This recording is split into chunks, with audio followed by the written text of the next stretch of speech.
Fenomena pemutusan hubungan kerja kian mengkhawatirkan. Wakil Menteri Ketenagakerjaan Immanuel Ebenezer sebelumnya menyebut sepanjang Januari hingga Desember 2024 terdapat 80.000 pekerja terkena PHK.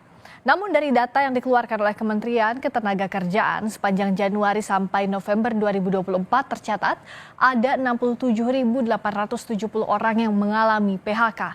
Angka ini lebih besar jika dibandingkan dengan PHK yang terjadi di periode Januari hingga Desember tahun lalu, yakni sebesar 60.000 orang.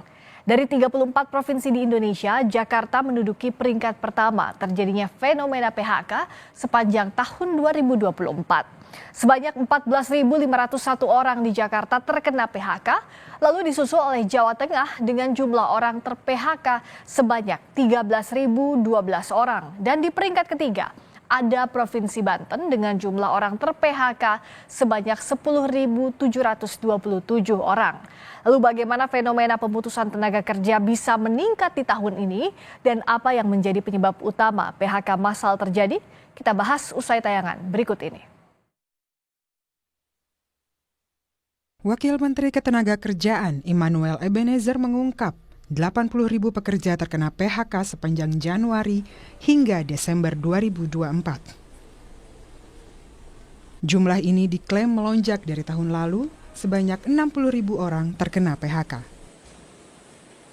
Wamenakar juga mengungkap temuan 60 perusahaan yang akan melakukan PHK. Dia bilang bahwa sumbernya itu adalah Permendak nomor 8. Selalu meringankan yang namanya impor bahan jadi. Berapa? 80 ribuan. Ya. Belum lagi kemarin saya diskusi dengan beberapa kawan-kawan, ada sekitar 60 perusahaan yang akan melakukan PHK, dan ini kan mengerikan sekali gitu loh. Apa kabar Sritex? Apa kabar Sritex? Apa kabar Sritex? Hidup buruh! Sementara itu, sekitar 50.000 karyawan PT Sritex hingga kini masih menanti kepastian nasib pasca raksasa tekstil nasional tersebut dinyatakan pilot. Koordinator Serikat Pekerja PT Sritex Group, Slamet Kaswanto menyatakan akan melakukan aksi di Jakarta untuk menagih janji pemerintah. Buruh PT Sritex mengaku kecewa terhadap putusan kasasi di MA. Ini membuat kami sangat kecewa sekali terhadap pemerintah. Pemerintah dalam hal ini, Presiden Republik Indonesia, Bapak Prabowo Subianto, sudah menyampaikan jangan ada PHK di Sritex ini. Tetapi upaya going concern yang sudah kami inginkan dan yang perusahaan inginkan tidak ditanggapi oleh kurator dan hakim pengawas di Pengadilan Negeri Semarang. Bantu kami yang sebenar-benarnya untuk buruh Sritex ini. Betul! Mahkamah Agung resmi menolak permohonan kasasi yang diajukan PT Sri Rezeki Isman Tbk atau PT Sritex melalui putusan pada 18 Desember lalu. Ditolaknya permohonan kasasi PT Sritex menandakan status pilot terhadap raksasa tekstil nasional tersebut. Komisaris Utama PT Sri Rezeki Isman atau Sritex, Iwan Setiawan Lukminto, saat hadir di Kementerian Perindustrian pada Oktober lalu menyebut, ada 50.000 karyawan Sritex Group yang diminta tetap bekerja seperti biasa, meskipun Pengadilan Niaga telah memutuskan Sritex pilot karena gagal bayar hutang. Dalam laporan keuangan yang dipublikasikan di Bursa Efek per Juni 2024, PT Sri Rezeki Isman atau Sritex memiliki utang sebesar 1,59 miliar dolar Amerika Serikat atau setara dengan 24,96 triliun rupiah. Jika melihat laporan keuangannya, utang ke-28 bank menjadi salah satu pos liabilitas paling besar Sritex yang mencapai 12,71 triliun rupiah. Pemerintah mengaku telah mempersiapkan sejumlah skema agar PHK massal tidak terjadi pada sekitar 50.000 karyawan PT Sritex. Dari laman resmi Kemenaker tertera sebanyak 60.870 orang terkena PHK sepanjang periode Januari hingga November 2024. Sementara angka PHK tertinggi terdapat di Provinsi Jakarta yakni sebanyak 14.501 orang, disusul oleh Jawa Tengah dan Provinsi Banten. Angka ini lebih besar jika dibandingkan dengan jumlah PHK di tahun lalu, dengan periode Januari hingga Desember yang mencapai 60.000 orang. Langkah-langkah pemerintah untuk menyelamatkan pekerja dari PHK jadi hal yang amat dinanti. Hak-hak pekerja harus tetap terlindungi. Tim Liputan, Kompas TV.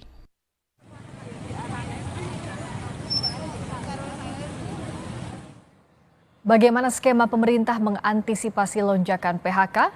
Kita bahas bersama anggota Komisi 9 DPR RI, fraksi PKB, Zainul Munasihin, dan Slamet Kaswanto, Koordinator Serikat Pekerja Sritex Group. Selamat malam Pak Zainul, juga Pak Slamet. Selamat malam. Assalamualaikum. Waalaikumsalam warahmatullahi wabarakatuh. Selamat malam. Saya ke Pak Slamet dulu. Kalau sekarang Pak Slamet, status kerja Bapak dan teman-teman seperti apa? Iya, jadi status kerja kami itu pasca dipilotkan itu memang tidak ada PHK ya Mbak ya. Jadi tidak ada PHK itu betul, memang tidak ada PHK karena dari pihak manajemen itu berkomitmen untuk terus melakukan upaya kelangsungan usaha. Kemudian ditambah juga dari pemerintah melalui Bapak Presiden Pak Prabowo Subianto juga menyampaikan jangan ada PHK di Sritex. Nah artinya pada saat ini kami masih bekerja seperti biasa, cuman ada beberapa di antara rekan-rekan kami yang bahan bakunya itu sudah mulai habis, ya akhirnya dengan terpaksa tidak melakukan pekerjaan begitu. Dan itu pun dikarenakan karena proses hukum kepailitan ini kan berjalan ya Mbak ya.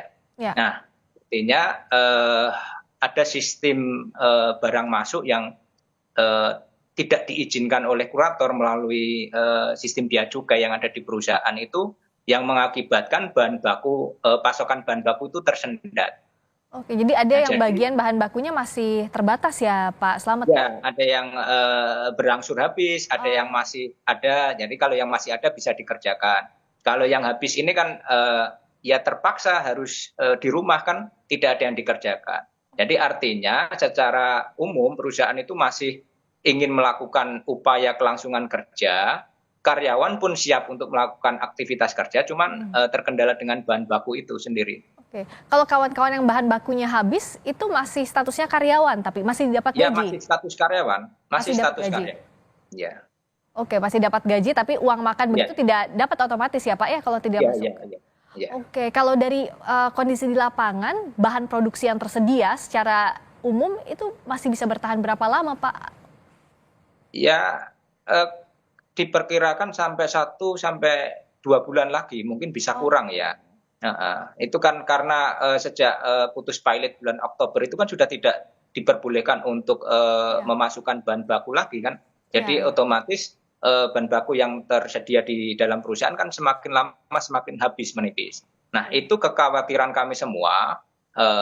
Kalau pemerintah menyampaikan tidak ada PHK, pada saat nanti proses bahan baku ini benar-benar habis semua dan putusan going concern keberlangsungan usaha itu tidak segera diputuskan, nah otomatis kan nasib kami juga jadi berantakan semua ini Mbak kan gitu ya. Karena kan ya bagaimana mungkin melakukan pekerjaan tapi tidak ada yang dikerjakan kan itu.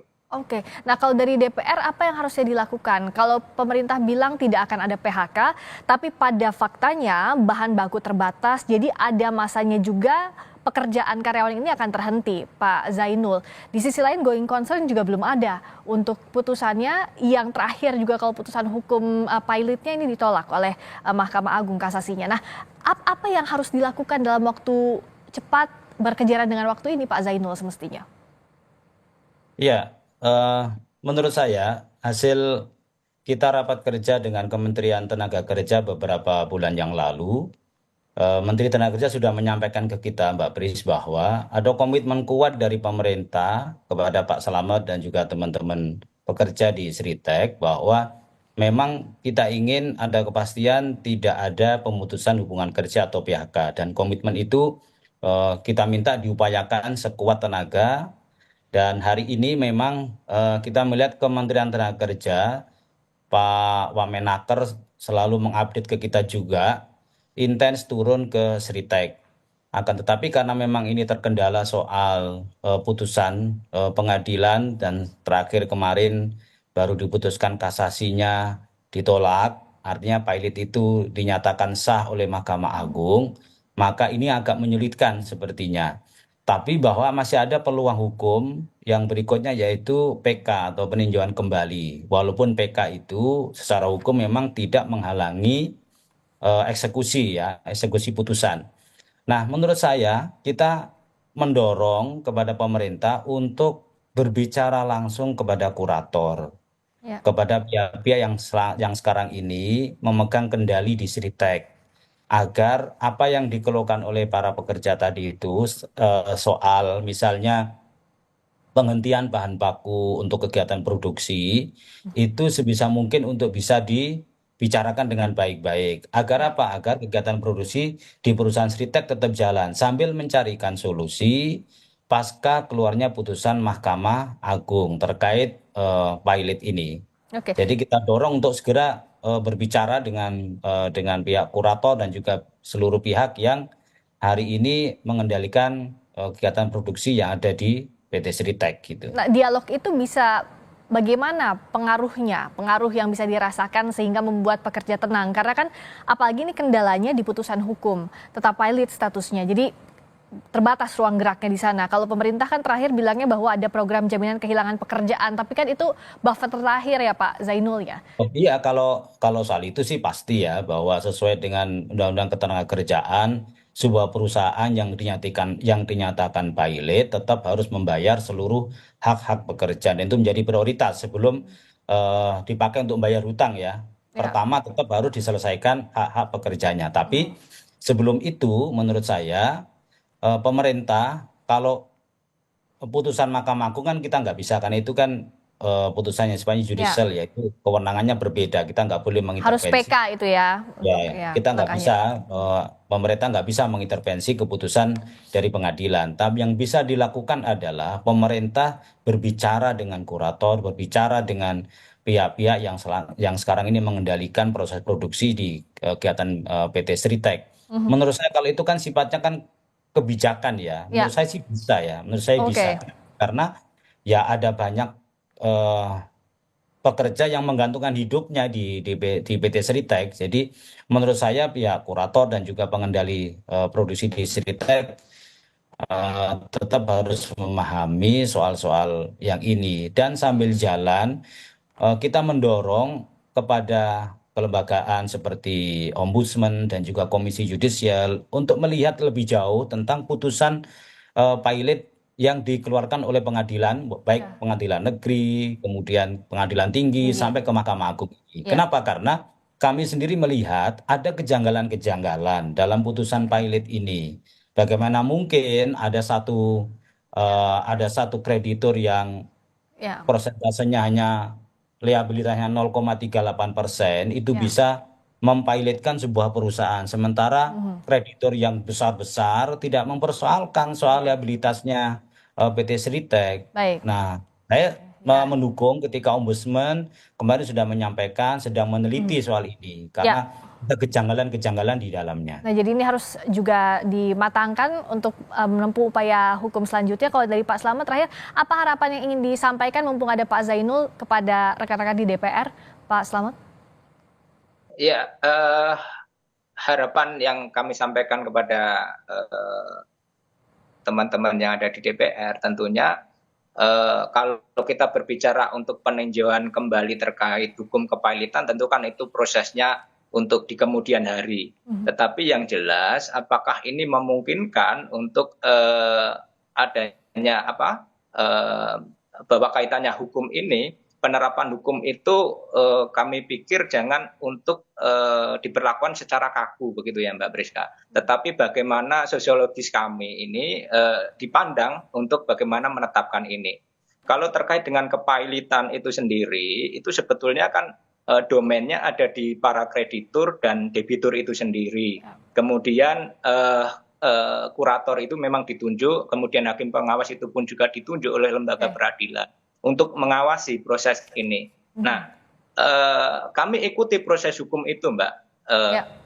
Di rapat-rapat kreditur bahkan disampaikan mayoritas para kreditur itu menginginkan adanya going concern.